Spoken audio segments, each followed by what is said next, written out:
Welcome to this chapter of the St. Andrew Society of Detroit's Oral History Project. This project was the undertaking of the Charles S. Lowe Memorial Library Committee to capture members' recollections of the Society. Recorded in January of 2018, these are the memories of David Martin, current director of the St. Andrew Society's pipe band, whose music is featured throughout this oral history project. It's a bit of a funny story in that when my family moved to this country from Canada after the Second World War, moved to Northwest Detroit, and when I would have been 7 or 8 years old, 7 and 8, that era. I played with a boy down the street, next door to whom, it seemed like 8 nights a week, there was somebody playing the bagpipes. And I used to sit on his porch and listen to these people. The Detroit homes were 10, 12 feet apart, very close. I'd sit on the edge of his porch, and I'd listen to the bagpipes being played downstairs. My little friend would go in for dinner. Of course, my mother would be looking for me. If I wasn't around, she'd know where to find me. She'd come down the street, and I'd be sitting there listening to them playing the pipes. I don't remember how long that went on, but in the early 50s then, it would have been 54 that I started, the back page of the Saturday Detroit News was a youth activities page. And the entire page was articles and pictures of these different youth activities that were going on around Detroit. And this one particular Saturday, here was Walter Rose teaching this half a dozen, 7 or 8 boys, teenagers, how to play the bagpipes. Great picture of Walter standing there in his kilt, I think, playing, and these other boys, some of them standing. The picture's in the other room, as a matter of fact, if anybody wanted to see it. And I pestered my mother, and being, 13 or 13 and a half or something, I pestered my mother to get me to take me down to the St. Andrews Hall, way downtown Detroit. We were out in the northwest side, Fenkell, 5 Mile, and Myers Road, northwest Detroit. And one of my great regrets is that I never thought to ask my mother how the hell I got her to take me downtown Detroit. Because I was a bit of a coddled kid.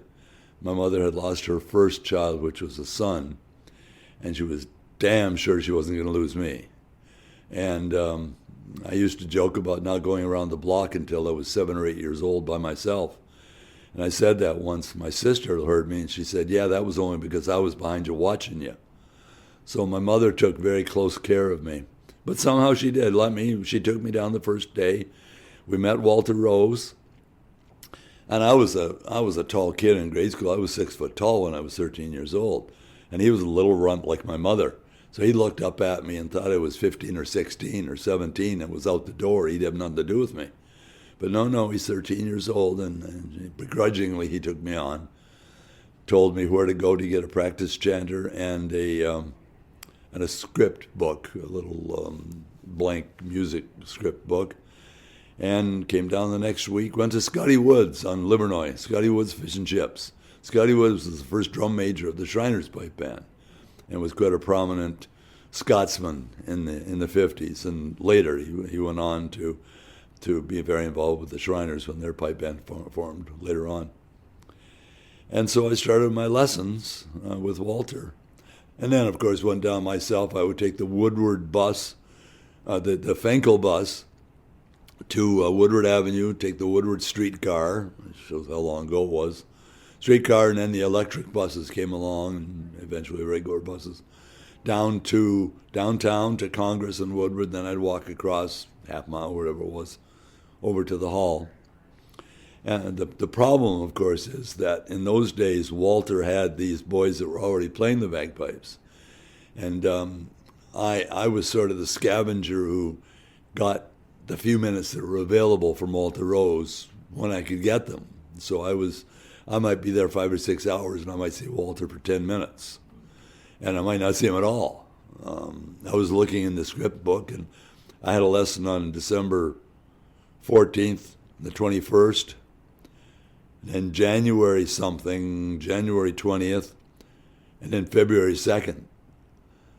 it was almost once a month sometimes. I didn't realize it was that bad, but it could have been a week or 2 weeks before I'd get a chance to make progress. And I guess I always thought it was my stupidity, but I think it was partly access to Walter. And it was understandable. He had these kids and he was forming a pipe band, and they had just kind of put the band together and were starting to really, that following summer, to make their presence felt on the competitive fields in Ontario.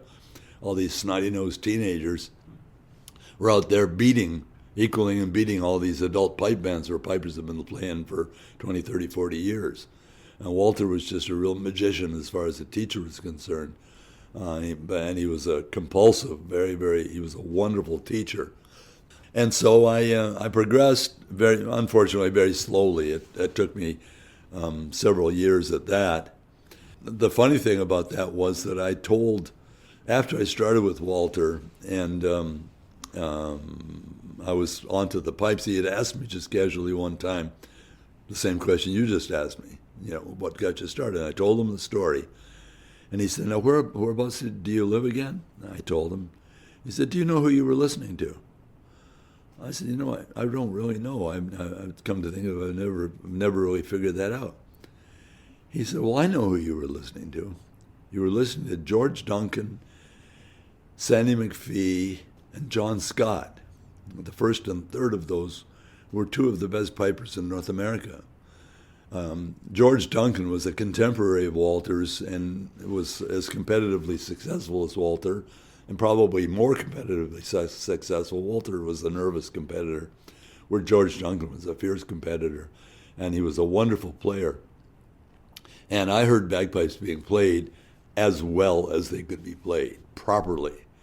And also, in retrospect, I probably heard pibroch being played, and that later on became my first love in piping and became quite knowledgeable and sort of an expert on the classical music of the bagpipe. And it may be attributable to that time that was my first experience with piping, was listening to pibroch being played by professional players. John Scott had actually composed several good tunes and good march tunes and other tunes. And George was a wonderful player, and he and Walter were friendly rivals, in that Walter taught the kids, and George didn't deign to bother with children. He taught older players who really wanted to refine their playing and extend their abilities. So there was no real conflict in their interests. But Walter was the one, of course. You've got to ask, where did George Duncan think these advanced players were going to come from? They had to start sometime. And when they started was with Walter Rose. And Walter Rose made piping in this part of the country. It progressed from there, and I was lucky enough, sort of part of the same story with Walter, I was lucky enough in 1958. I was just on the pipes, maybe within the year, maybe a year, fairly new on the pipes. Of course, you start on the practice chanter, and I was on that for several years due to somewhat slow progress. My parents were able to go back to Ireland for the first time since they emigrated, and I was going along with them. My sister was by this time older than me, and she was working. So I had stopped by on the way back from a lesson with Walter at one of the other band members and had mentioned that my parents and I were going to Ireland this coming summer. And my friend in the band, it was Dale Brown actually, it was one of the original members of the band, who's still a good friend and comes around the band, comes to our Christmas party, and still a very close friend of mine. His mom casually mentioned, well, are you going to the piping school? And of course I knew nothing about it, and make a long story a little less onerous.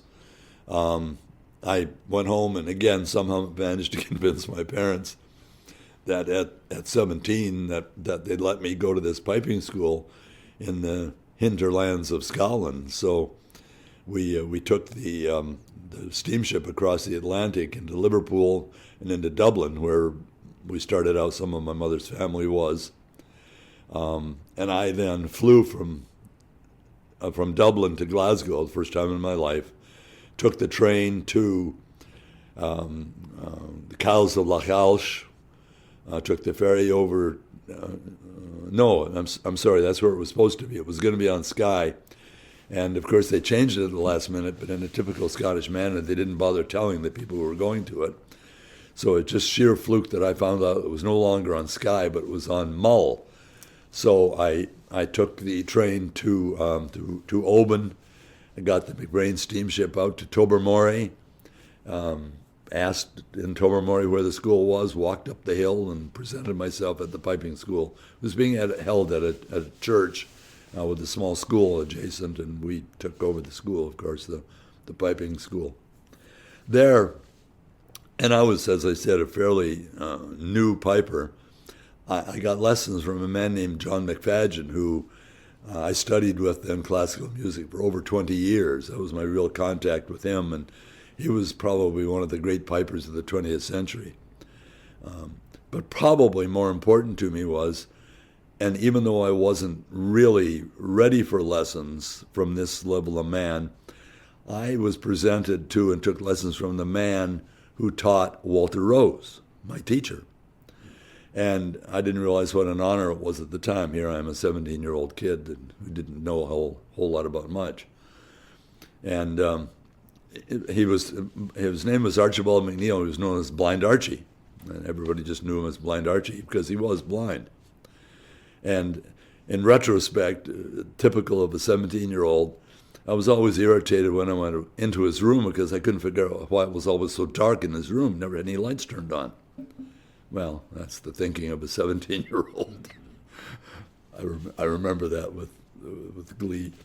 But I had lessons from him, and he was an amazing man, and I remember some of the features about the lessons that have stuck with me to this day.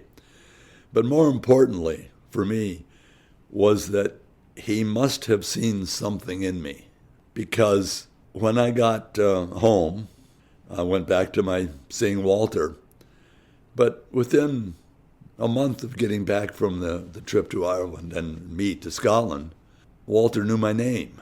And he was so busy with all these teenagers. I was Boy Martin or somebody else. But all of a sudden he knew my name.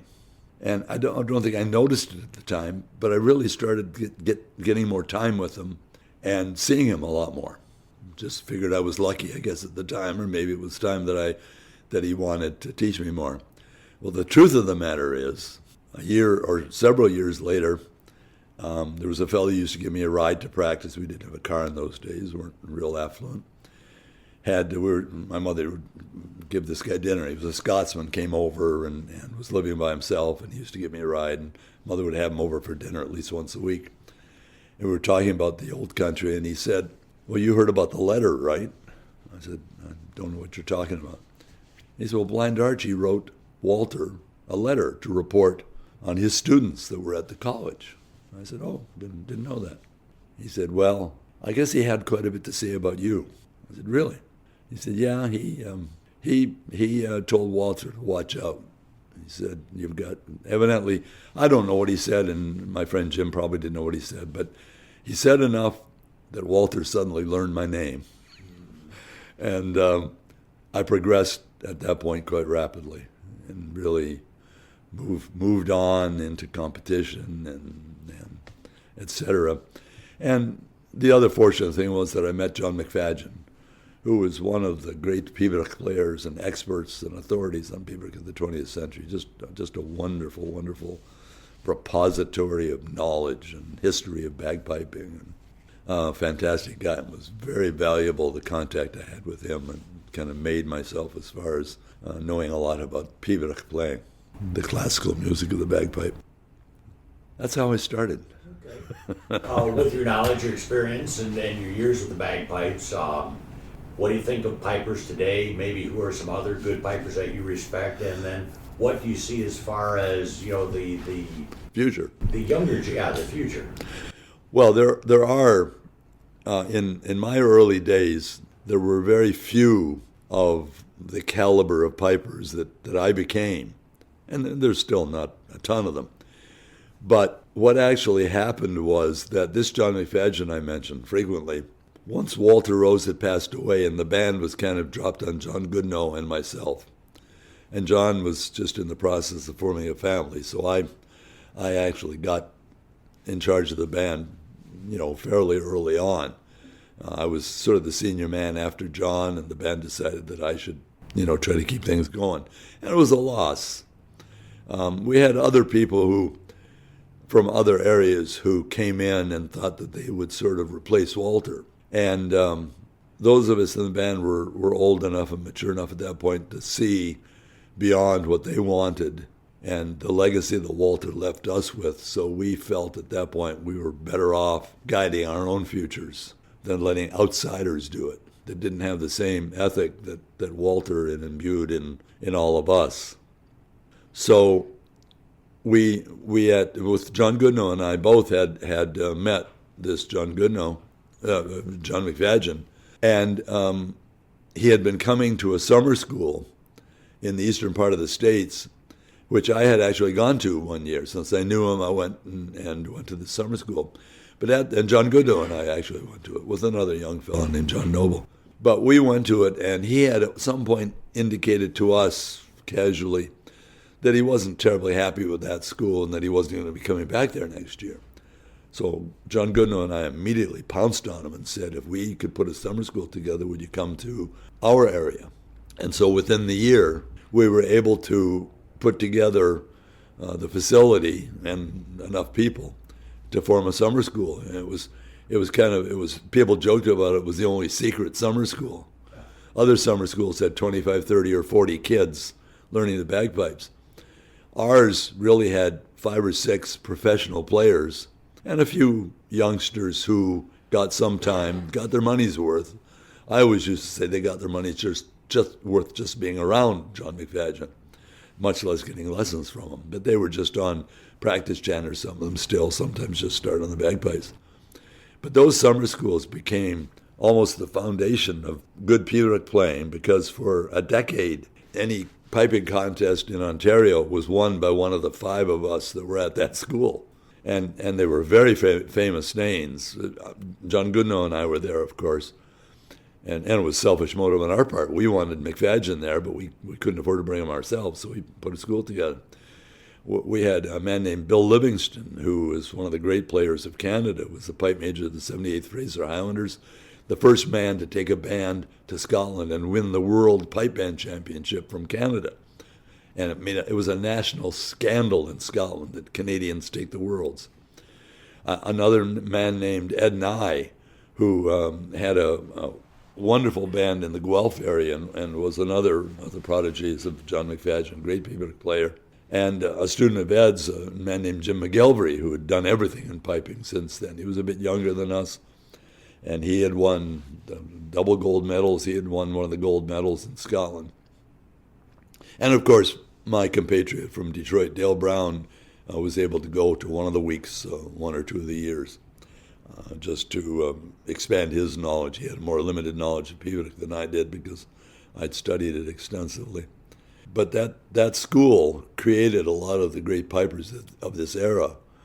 And those people, like Bill in the Toronto area, the rest of those guys were all Canadians. And then between John Goodnow and I teaching pipers here, I kind of take credit for having taught 5 world-class players.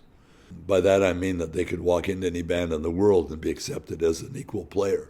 They would have to maybe learn some new music for that band, but they could play in any band.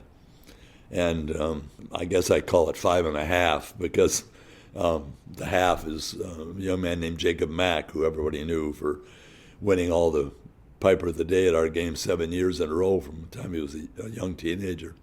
And he hasn't matured into that position, but he certainly has the ability. He's a doctor now. Now he's Dr. Mack, just graduated medical school. So he if he devoted more his time to it, and hopefully we all hope he doesn't let it slip by the wayside as he enters his professional career. He's doing his residency at the U of M down in Ann Arbor, so he's still around the area, though he doesn't get much of a chance to play. So those pipers have all helped create the next generations of pipers. The other man that must be mentioned in that same vein is a man named John Wilson, who was a contemporary again of Walter Rose and George Duncan. John Wilson he was known as John Wilson of Edinburgh. He was a professional piper from Edinburgh, Scotland, who had emigrated to Canada. I'm afraid I don't know the actual. It would have been probably in the late 30s or 40s, I'd imagine. And he was a wonderful, wonderful player and composer. He has composed several tunes that our band plays. And John was unique in the fact that as a child, he had found a dynamite detonator cap and stupidly played with it and blew off a chunk of his left hand. So he had no thumb, half of an index finger, half of a middle finger. With that half hand, he was the greatest piper in the world. The year before he emigrated to Toronto, he wrote an autobiography afterward, wrote it himself, The Consequences of Not Having a Ghostwriter, but it's factual, and it's just a great book. I even get mentioned in it a couple of times. But the year before he emigrated, in the flyleaf on the book, he takes a page and lists his accomplishments the year before he left Scotland. And I don't remember the details, but in Scotland there would be Highland games sometimes 2 or 3 times a week. They weren't just on a Saturday, because every town wanted to have them. And at each games there might be 3 or 4 contests in which a professional piper could play. So in this particular summer, I think it was he had played in 98 contests, maybe a march, maybe a pibroch, a strathspey Bay and reel, might have been a hornpipe. Could have been 4 or 5 contests at one games. It was like 92 firsts, 3 thirds, and 4 seconds. There's just domination with half a hand. And it was hard to believe. People wouldn't believe it. So typical of John, he has a picture of his hand set on a table, with his left hand spread out front and back of his hand. And you can see absolutely no thumb. He used the stub of that bone in what's part of our hand. The 2 sections of the thumb are both gone. And I heard him playing when he was 80 years old. I remember vividly, it was the year I won the gold medal, and it was up in Ottawa, and the judges and the competitors were invited to a local dignitary's home for a little luncheon afterward. And John Wilson was writing an article on the competition for the Piping Times, a piping magazine out of Scotland. And he was there, of course, so the tradition was that somebody get a set of pipes out and they'd pass it around. Everybody would play a tune. And when we got done doing that, it was Bill Livingston's pipe. He went up and he said, "Mr. Wilson, would you care to give us a tune?" He's in his 80s, 80, 81, 82, I forget what. He jumps to his feet, grabs the bagpipes and plays, and left 10 of the best pipers in North America with their mouths hanging open. At that age, to be able to play that confidently and that well, I guess it didn't surprise us either, otherwise, but it sure as hell impressed everybody. You know, it's an impressive sight at the games, the beginning of the games, where all the bands are assembled and marching down the hill. It is. Tell me what it feels like when you're part of that band and you're in that march. What does that feel like, David? You don't want to know, because I'll give you an illustration of why. The Ontario Pipers and Pipe Band Society, of course, regulates the games in Ontario. And for probably a decade after that organization was formed, every year at their annual general meeting, somebody would get a motion and second the motion to eliminate the mass bands parades at the games.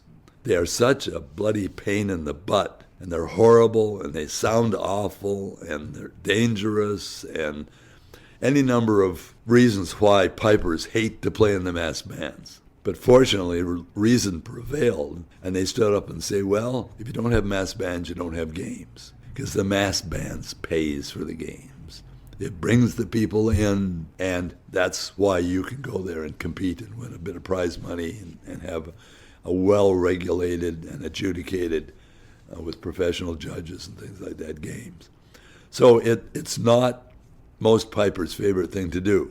And people with any sense at all realize the importance of it. And those of us who administer games, more than that, of course, realize the importance of it, because we know it supports the games. It brings the people in. Kathy told me this year, the morning after the games, on Facebook or one of these social media things, the opening ceremonies with our St. Andrews Band playing The Amazing Grace and the other bands joining in for The Amazing Grace, it has something like a couple of thousand hits by the next morning of the games. It is the thing that people come for. And that's actually why we juggle things around. 2 years ago, we used to do the Amazing Grace to close the day, but the last time we did it, I was standing there. I don't get to play at the closing one because I've got to do the awards. But I looked around and there was 200 or 300 people, as opposed to when we're opening the games, there's 4,000 or 5,000 people. So I went to the games committee and I said, this is crazy. We've got to move this around. You got to give me more time. Extra 5 minutes is all it's going to be. But we got to do that. And of course, they agreed, and it's been successful. It is a bit of a pain in the butt, and it can be tricky. We've had a couple of people go down. Fields are not, that field especially, is not easy to march on. And some people stress and strain to want us to march up and down and up and down and up and down and up and down. And we tried that one year, and one person ended up in the emergency tent with a sprained ankle. Other people, you trip and fall. So I cut down on that. And anybody argue with me, I told them why. And I told the games committee why. We're exposing ourselves to liability for injury, and it's just not worth it. We march in, we play standing still. We played several times standing still, and then we march out. You've got to get in, you got to get out. I must say that I'm always, I guess this is selfish motive, but I'm always kind of impressed by, I don't get to see mass bands usually, I'm in them. But at our games, as I said, I'm up at the microphone ready to pass out the awards for the competitors. So I get to see the closing mass bands, and I'm always really impressed by it and pleased by the quality of it. We don't have grade 1 and grade 2 bands. We don't have these big $1 million budget bands that travel around the world and go to Scotland every year with 40 people and compete. We have lower grade bands who aren't as super great as some of these big bands, but we put on a really great show, and I'm always impressed on how good it sounds compared to the ones that I've seen in Ontario, where they have all these great super bands. And I think we give our patrons money's worth at our games. When did you become a member of the St. Andrews Society? 1968. How'd that happen? Well, the people in the know, of course, knew that I was virtually 100% Irish, in that both of my parents were born in Ireland. Quite a ways back, I think my sister discovered that my father's great-great-grandfather was born in Scotland. So I'm maybe 164th or something, I don't know. But also, I was playing in the band, old enough to become a member, and at that point, I'm not sure if Walter was still alive. No, he was. But Walter had been failing for the last year of his life. He died in 69, I think it was, and I became a member in 68. And as a member of the band, I think, even before I had Walter's job dropped on me, I think I helped piping at the society. Even frequently, and I used to get a call from some of the band parents we would practice sometimes in those days on a Saturday. I get a call on a Saturday morning, Dave, Walter's not really feeling well today. He's having a rough day. Could you go down and do some teaching of the kids? I said, well, certainly, I'd go down. And Walter would miss practice that day, and between John Goodnow and some of us senior people, but I'd help with teaching the students. And in retrospect, again, I think that's one of the things that helped me become as good a technical player as I became, because I definitely wasn't as qualified to teach as Walter was. And I probably shouldn't have been teaching, but found that it had to be done, so I found a way to do it. And I think it improved my playing by teaching. Because in order to teach something correctly, you better be able to know how to do it yourself correctly, slowly, carefully, perfectly, and then expect that of your students. And a lot of people knew how to do it, but a lot of people who taught couldn't get their students to do it. And I've had students come to me who were taught by decent pipers who played horribly. And I'm always surprised, why did that person let them play like that? Well, they were not capable of discerning the fact that they might have been doing it sort of right, but not well. And I stress with my students, I just said this to my student a couple of days ago. I said, well, you did that movement correctly, but it wasn't done very well. You can do it better than that. And there's a difference. And of course, this boy's brilliant, so he understood what I meant. Because the more advanced they become, the more picky I become. Now, the first games you were at, where you played, where was that? Was that Boblo? Boblo Island. The first gig I ever did with the band was Boblo Island. I'm pretty sure. Now remember, this is 50 years ago. So, right. Well, there was a picnic ground that we traditionally went to. You'll see the stands in the pictures in the Burns room. And what would happen was that the band would always go, and a lot of the competitors, the officials, people who were involved in it, would go on the first boat, left at like 8:30 in the morning. And the band would get on the boat, and up they'd set aside the front of the main floor of the boat, and the band would play. And as the boat sailed, Walter Rose would call the Road to the Isles. It's we're off to the island, so it's the Road to the Isles. The far Cuillins are pulling us away. It's a great old Scottish song. And then once we sailed away, we put the pipes down. We left everything there because it was sort of a restricted area. Got near the island, we'd gather back up there, we'd get ready. As soon as we docked, they'd let the band off first. We'd form up at the bottom of the gangway. We'd start marching. And the band would lead the crowd out to the picnic ground. And it was great. Everybody joined in behind and marched behind the band right out to the picnic ground. And that was the day. And then did the same thing. Actually, one year, we always came back on the last boat. And Walter was a very slight, smaller man. You would never know that from his personality. But he'd pick a fight with anybody. He didn't care if they were 7 foot tall. If you didn't agree with him on piping, or if you thought one of his students wasn't doing something right, boy, Walter would take you on. He didn't care. But he also would have a beer or two at the games. And by the time we got back to Detroit, he decided that we were going to march up Woodward Avenue and across Congress to the St. Andrews Hall. And if you think a moment, marching up Woodward Avenue wouldn't be too bad. But if you come from Woodward to Congress, you're going the wrong way on a one-way street. Congress runs from east to west, and we march from west to east, much to the chagrin of many of the parents who were running alongside the band. And we'd march up the hall, and so they'd run and open the doors. We'd march up the stairs and into the hall. That would be the finish of the day. I don't know how many times we did that, but I remember doing it once. Do you remember anything special about the games at the Ford Estate? I described the games at the Ford Estate in comparison to the games at Greenmead, in that when we went to the Ford Estate, no matter what we wanted to do, the answer was no.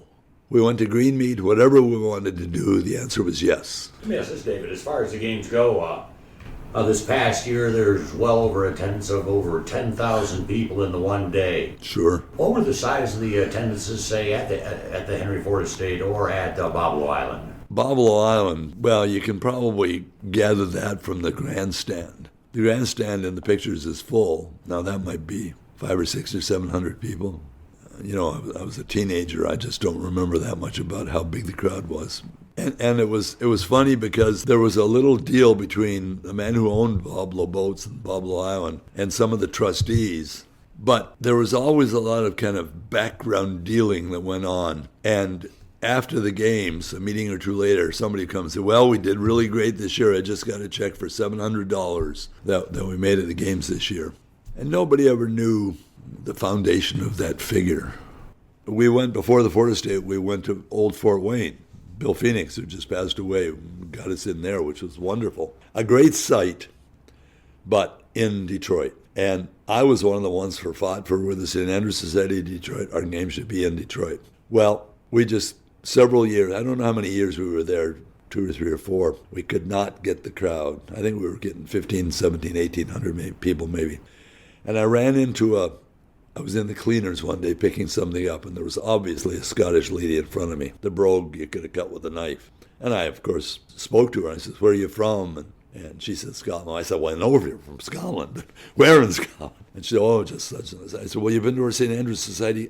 Oh, no, I didn't. Do we have Highland Games? I said, yeah. They're down at the river, right? Oh, we don't go to Detroit. No, we don't go to Detroit. We've never been down in Detroit. So I fought tooth and nail, but smarter minds prevailed, and we moved to the Ford Estate. And from about 1,500 or 1,600 at Fort Wayne, I think that first year we went to 5, 6, 7, 8,000, 9,000 people. I was slow to be convinced, but of course that convinced me, that we had to bring the people in, and it was very successful. Parking was a little iffy, and as I said, the cooperation. I always described it as the Ford Estate was run by a committee of benevolence, kind of owned by the estate, and they'd rather have 4 little old ladies having tea than 10,000 Scotsmen traipsing around their grounds. But finding Greenmead, and that's a good story, I had a little bit to do with that.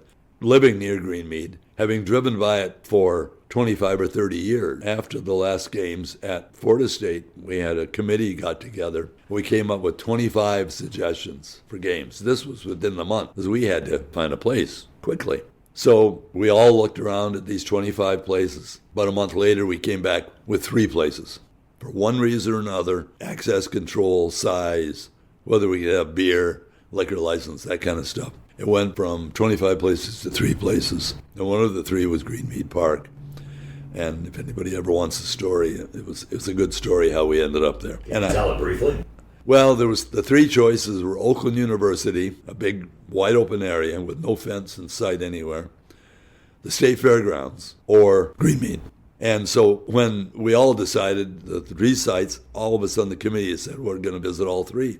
So for the first time in my life since moving to Livonia 30 years before, I drove into Greenmead. And I was flabbergasted by, even I could see what an ideal spot it was. The fact that it was 2 miles from my house had nothing to do with it. And that sounds kind of silly, but who cares? I'm there 2 or 3 days in the year. I don't care if it's Timbuktu if I'm going to be there 2 or 3 days. If it's an ideal spot, we'll go to Timbuktu. So all of us went to all 3 sites, and I was just disgusted with the other 2. The fairgrounds was inappropriate, and I couldn't see how we could do anything at Oakland University. And there was a division on this steering committee between 10 of us. I think there was 3 for Greenmead, 3 for State Fair, and 4 for Oakland University, something like that. So each of us got to speak at a meeting. It happened to be in our transition period. We were meeting at White Heather Hall in Royal Oak, Woodward and 9 Mile. And so one person from each site was to speak. And I said, let me talk on Greenmead. And I, at that point, sort of slid and hid under the table. I wanted to talk last. And someone spoke for each of the other 2. And then I spoke about Greenmead and recalled its similarity to all the dozens of other Highland games I'd been to all over Canada, all over Scotland that I'd been to. And I had some of them weeping, thinking about what an ideal spot. So when we were done, they took a straw vote, and there was the same 3 for Oakland University, 4 for State Fair, and 102 for Greenmead. And one of the guys said, well, you won. And I said, hey, I didn't win anything. The society, I think, made a good decision. And it was not binding, but of course it was binding. I mean, it was an obvious choice. And the other people said, yeah, bottom line is you're right. And that's how we ended up there. Share some of your memories about old St. Andrews Hall in Detroit. Well, I grew up in that building from the time I was 13 years old until we sold it. I knew every nook and cranny of that. And as kids, we explored from the basement to the attic above the big hall, above the Burns room, and even would see the rafters out over the ballroom from the rafters up there. All these timber joists, these 18 by 18 timbers holding it up, made of wood. And the building was a real fantastic place. The meetings were very small.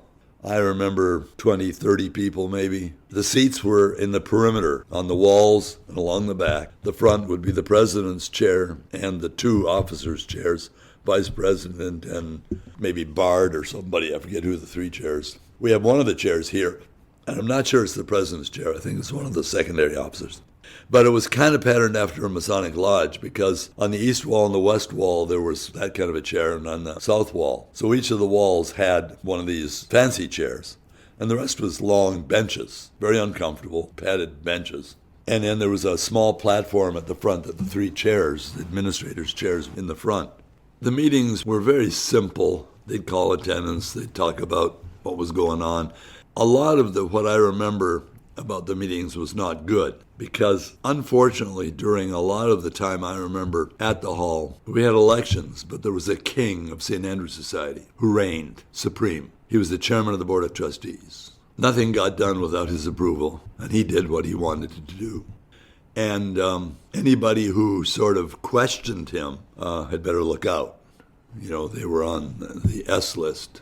And me being somewhat younger and foolish and less tolerant of stupidity, I guess, it didn't take me long to get on its bad side. And it was typical of, they'd call roll, and the chairman of the trustees would say, yes, all the trustees are accounted for. I said, excuse me, Mr. President, accounted for and being here are 2 different things. They could be accounted for down in the Bahamas on the beach. If we know that they're there, sure, they're accounted for. Are they here or are they not here? Oh, well, no. he'd buffalo around. Oh yeah, well this one's here and this one's not here. I would just challenge his authority. And of course it was probably silly on my part because he made it very rough on the band. He didn't like the band. He didn't like me because I spoke up. And I also had some fun too, in that those days they used to ask me for what was going on with the band, and I do a little report. And one particular meeting was pretty dull and pretty quiet, so I thought I'd liven things up a little bit. I stood up and said, I've been having real trouble getting pipers to play funerals, and it becomes a real problem. So I'm instituting a new rule that we must abide by, that in the future we've got to have all funerals scheduled at least a week to 10 days in advance. And I sat down and looked around the room. And half of them were covering their mouths, kind of chortling, laughing. And the other half were nodding in agreement that sounds like a good idea. Maybe I can understand you having to do that. And I remember I told my mother that night when I went home, and I told her what I'd done. And she said, it's a wonder they don't throw you out of that place. But you had to have some fun. There was an old guy named Doogie. Up in the front left, there was a piano. As things got quiet and got dull, Doogie would decide that the meeting was over. He'd go up and sit down at the piano and start playing the closing ode, Hail Fellow Well Met, Blithe Scots and Wheel Are We. And they used to sing that at the closing. And then one other thing that I remember vividly, and these were old men. When I was a member, by that time I was in my early 20s, mid-20s. Because that was after I got out of the service. I was in my mid-20s. And these were mostly elderly men. They would sing Auld Lang Syne.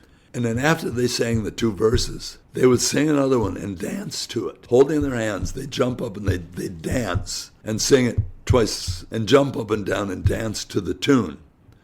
And it was the funniest thing to see. It was hilarious.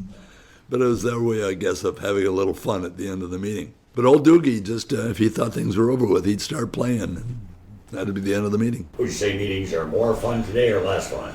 Oh, well, you couldn't make that comparison because none of those meetings were ever fun. They were onerous tasks. And actually, there was some strange things that went on. We got a new member in one night, and it happened to be the election night. And we were looking for officers, and nobody wanted the treasurer had to give it up. His wife was ill or something, and they were trying to elect a treasurer.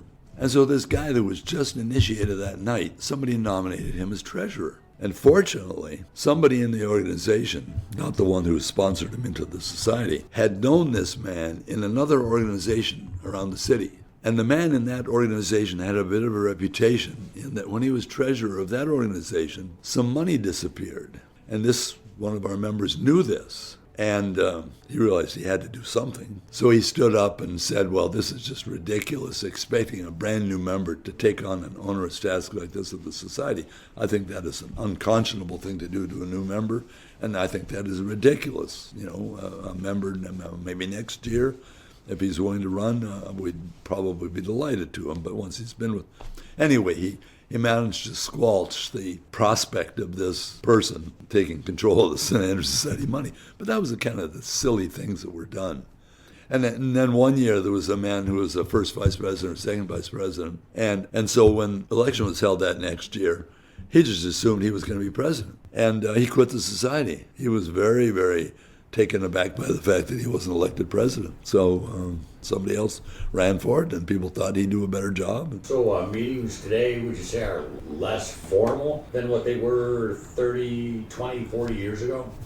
Oh, that they are so different. It really is impossible to compare them. There is absolutely no similarity in them whatsoever. I mean, we get things accomplished. We have fun. We do important things. We have charities that we support. We have intelligent converse going on between officers and society, explaining what's going on with the society so that members are not in the dark. Are there any traditions of the society that, number one, you're either glad they're gone or you wish that we would restore certain traditions? No, most of the important traditions are maintained. The obligations when you are initiated, the elections, the offices, the duties of the officers, that sort of thing. There was not a lot of business done then. It was really very by the seat of your pants.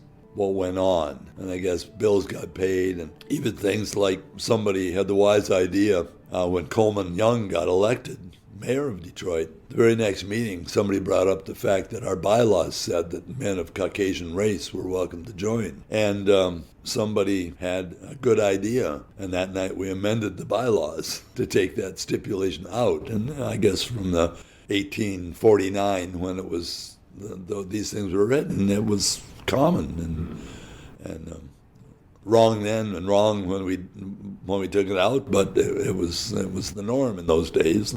The same thing with women. It was a little funnier with women in that there was a general feeling that it would help membership, help men to come and help women to get more members. And in those days, there was one tradition that I'm glad is gone, was the blackballing, in that there was a ballot box that would go around, and there was the white balls and the black balls, and you could pick up a ball and drop it into the slot.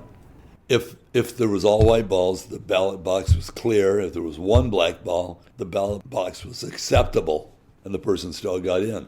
Well, this one year, there was one guy, and I guess there must have been two. There was one that was adamant about not having women in, just adamant. And we tried a couple of votes, and there was 2 black balls each time, and we knew who it was. So somebody stood up and said, "Well, I think it's important enough to the St. Andrews Society of Detroit that we have a vote by acclamation that this particular woman should be admitted to the society." And we'd like all in favor to raise their hand. Those opposed, no hand went up. End of controversy. And everybody knew it was the right thing to do. Do you feel that there is or will be growth of membership? What do you hear from the younger people that maybe you were teaching pipes to, of their interest in St. Andrew's Society in general? That's a very broad question. As far as the general Scottish interest, there seems to be quite a bit, maybe even to me surprisingly, a lot of the second, third, fourth generations now. People interested in their Scottish heritage, and there's such a wealth of great stuff. If you're the people that really are interested to get the book, How the Scots Made the Western World, I'm sure it's in the library or someplace. I've got 2 copies of it that people have given me. But I think the interest in the history of Scotland and what's going on in Scotland, what has gone on in Scotland over the last decade or so, interests people, and just the historical thing about it. It's a great activity. I know of people who are not Scottish who would like to join, and they kind of attend sort of part-time as guest members, actually. And I know I have a good friend who's a Polish fella, and his girlfriend brought him to fish fry one time, and he's been coming to some of the meetings, and she drags him along, and he loves it. And I found him at one of the fish fries. He was back in the kitchen working one year, and total born in Poland, and just interested in the culture, the music, and that. Loves the bagpipes. What would you say to relatively new members to the club? Advice about becoming involved in the club, and if they do, what would that do for them? Well, yeah, the problem with any organization like ours is that all the work is done by 50 people, and the other 350 sit around and reap the benefits of it. Now, some of them are entitled to that. They're elderly, or some people are very busy with work and just don't have the time. But there are a lot of people who could do a lot more, and I think everybody knows that. I mean, the problem we have getting people to work at the games is indicative of this, and it's not like committee chairman like me. My work at the games is from 6 in the morning until 7 at night. I donate 13 hours of that day to the games. All the society asks is for 1 hour. If you're really up to it, 2 hours, but no more than that. And to not do that in some way, even if it's parking cars or standing selling water or selling raffle tickets or the most menial thing that you can do, contributes. You know, we have business leaders who are in the kitchen cooking and washing dishes at the fish fries. And there's a camaraderie. Yes. My interest, and I guess my interest and my reason and how I became a member of the society because of the piping. I used to say, as the society goes, so goes the band. When the society was having a hard time, it was hard on the band. When we were homeless as a society, it was hard on the band. We were homeless. several years there, we were out, scraping and grabbing for places to practice, and we managed it. Even Bill Phoenix, who unfortunately, as I say, just passed away, we even practiced down at Old Fort Wayne when we were competing. Sometimes during the week, Bill would give us access to the playing field, and when you compete, you need to have a midweek practice to get ready for that Saturday's competition. So we go on a Wednesday night or a Thursday night, and then you might travel Friday night or travel Saturday morning. So that was my reason in sort of supporting the society and doing, still to this day, doing everything I can for the society. When you were playing with the St. Andrews Society Band, what would you say would be your three most favorite pieces to play? Well, that's a rough question. I'll tell you the first thing that pops to mind is an incident 40 years ago. In the early days of the band, at the Society Hall, we did a band fundraiser every year called the Heather Ball. The band put on a show.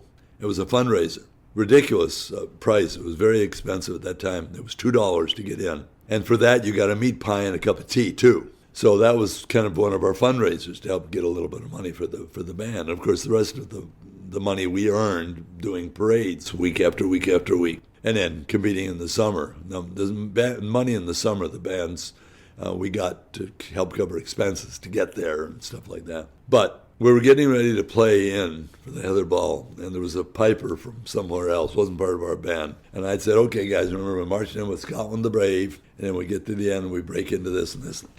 So the guy says to me, Dave, what are you doing, Scotland the Brave? I mean, you've played that a million times. Why don't you play a lot of great tunes?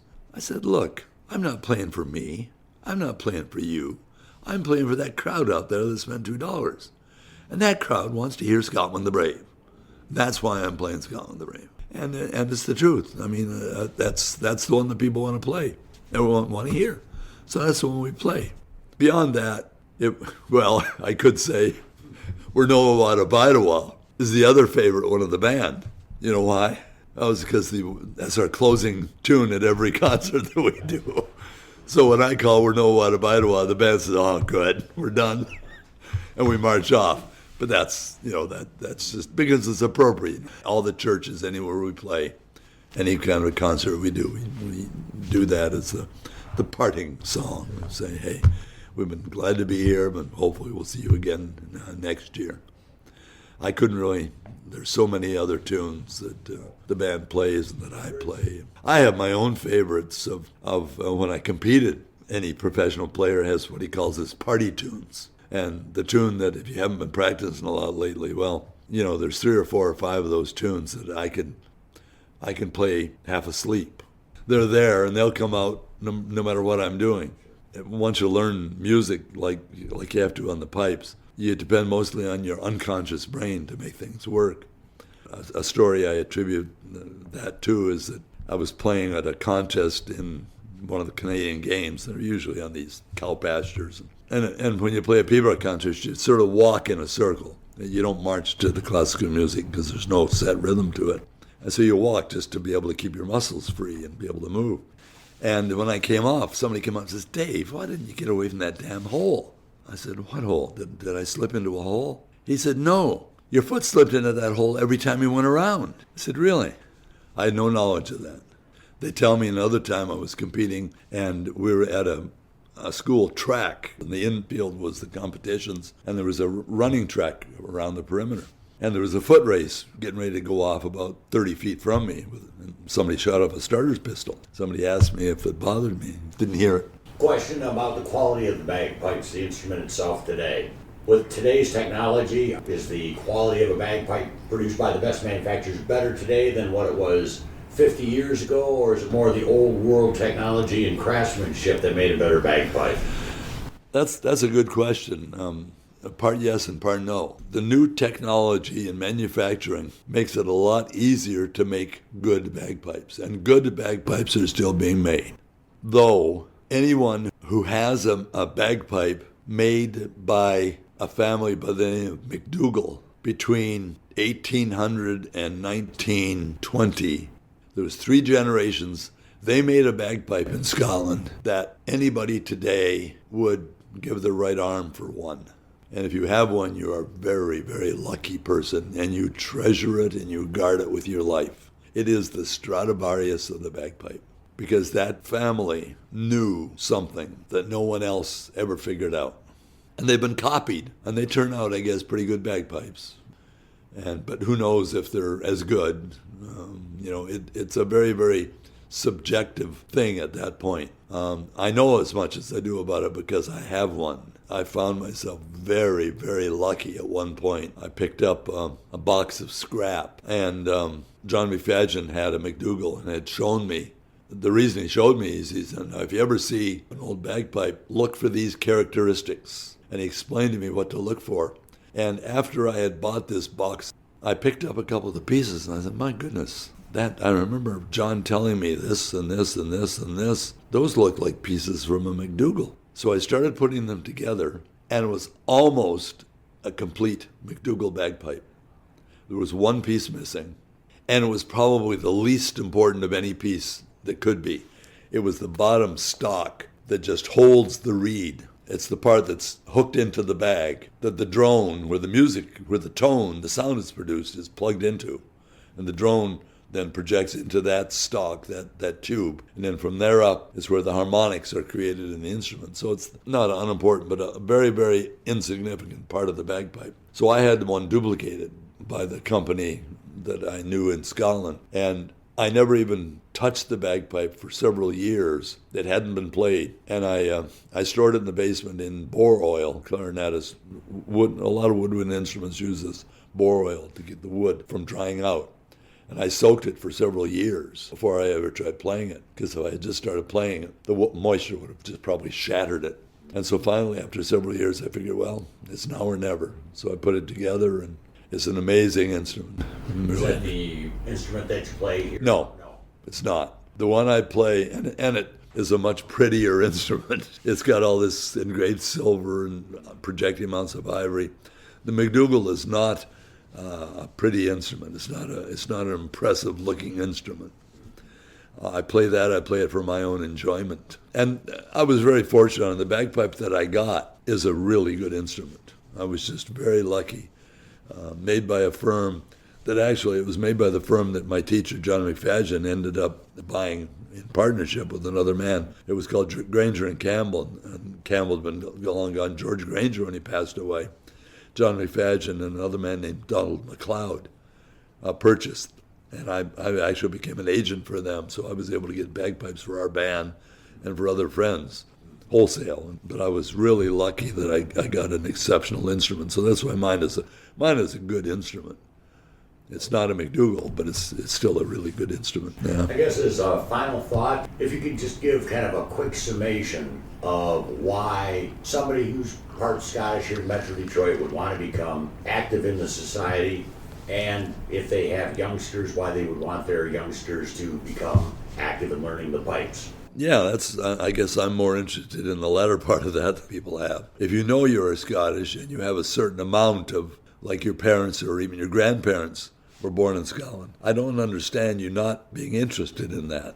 And of course, but I have to be honest, it's because of the bagpipe that has made me conscious and interested in the Scottish culture. I know much more about the bagpipe history than Scotland's history, and I guess I know quite a bit about that because of the bagpipe. Now, the second half about the students, I think every child, before they leave the home, should be forced to learn a musical instrument. And when I do lectures with kids, I say, I don't care what instrument it is. Until you're 18 or you move out of the house, go to college, you should be forced to learn an instrument, whether you like it or not.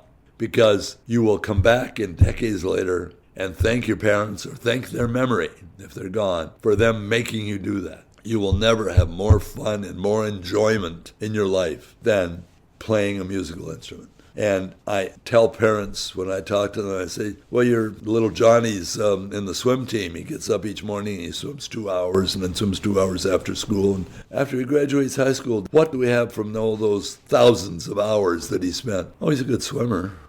What if he had spent a half of that time learning the trumpet or the violin or the saxophone or maybe even the bagpipes? You can't argue with the logic because That's what happens. Kids play football, baseball, basketball, hockey, swim team, track team. A certain amount of that is good for the health, but the amazing amounts of effort and time and expense, I guess, go into that seem to me to be wasted. And I guess that's a selfish motive on my part. I was never real sporty and never got involved in athletics much. Once I started on the bagpipes, I found something I liked, and as I got into it, found something that looked like I might turn out to be pretty good at. But with kids, that's why I think it's so important to get kids in. And I remember what got me irritated a couple years ago is somebody was talking about all the scholarships that we give out, how fantastic it is. And somebody said, oh, it's too bad we don't have, we've got Kate here teaching dancing. It's too bad we don't have a piping school here. I said, what? Where do you think this bloody band came from? Walter Rose started a piping school here in 1952, and that continues to this day with his students, me being one, others, John Goodnow taught, others teach, and that's what's kept the band going. Walter taught the original ones. Now, with people moving away or some people aging out of it, some people get to the point where they know how good they were and don't want to continue to play when they can't maintain the standard that they know they should be. I have a fellow, a dear friend, just a year ago told me that he was giving up the band, he was giving up playing, and he was giving his bagpipe to his grandson, who was taking lessons. And that sort of prompted him to just do it. And he said physically he had health problems, and he just really, he loves still playing, but he just can't do it the way he knows he could, he should, and did. So you lose people that way, and people move away, and other people get jobs. But the neat thing about our band is that we've had people get jobs and leave for 20, 30, 40 years and have retired. Their kids have all moved out. They're at home with their wives. And for one reason or another, recently, one of the most recent ones, a guy called me and said, this is such. I said, well, I remember your name. I remember you. So, okay, well, it's been a while. He said, I've been cleaning out, and in my closet I found, I don't know if it was a kilt or something, band equipment. He said, and this belongs to the band. And, I never even realized it was there for decades. I don't wonder if it'd be any use to you. I said, well, it could, but what's more important is you.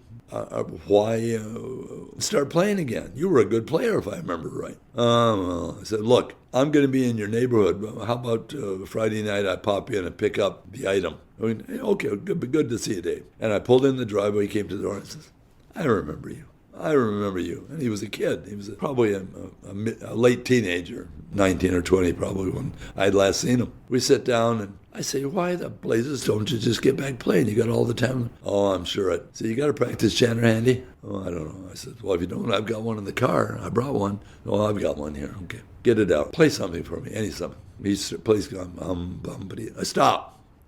You're qualified for the band right now. All I have to hear is 2 bars of you playing, and you're better than some of the beginners I have in the band right now. Why the blazes wouldn't you want to just... Now, you're going to have to relearn some of the tunes. The base, the foundation of your knowledge is there.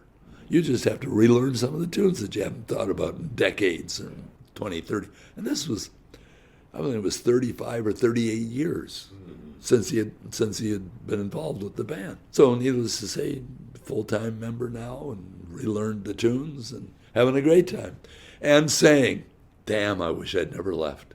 But the rest of it is kids that we're teaching, and the future of piping, in our band at least, is well and healthy. This presentation of the St. Andrews Society of Detroit's Oral History Project was produced by Van Rohr for the St. Andrews Society of Detroit's Library Committee under the direction of Dennis Clements, current chairperson, and Shelby Brown Rohr, current St. Andrews Society of Detroit's communication director. This project celebrates the 169th year of the St. Andrews Society of Detroit. Salante.